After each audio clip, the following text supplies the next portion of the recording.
Ito yung pinagpipilian natin, ARPA 60. Yung size pala natin is sa HDC to ano daw, 2XL, no? Usually kasi XL ako.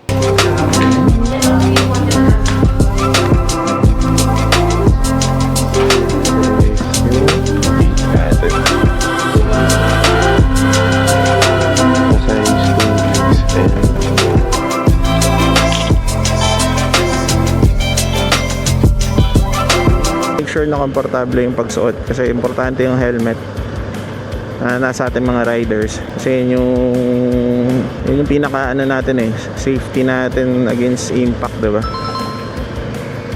Yun, ang ganda ng view dito, yung Makati sa left and Mabatan sa right, Manila.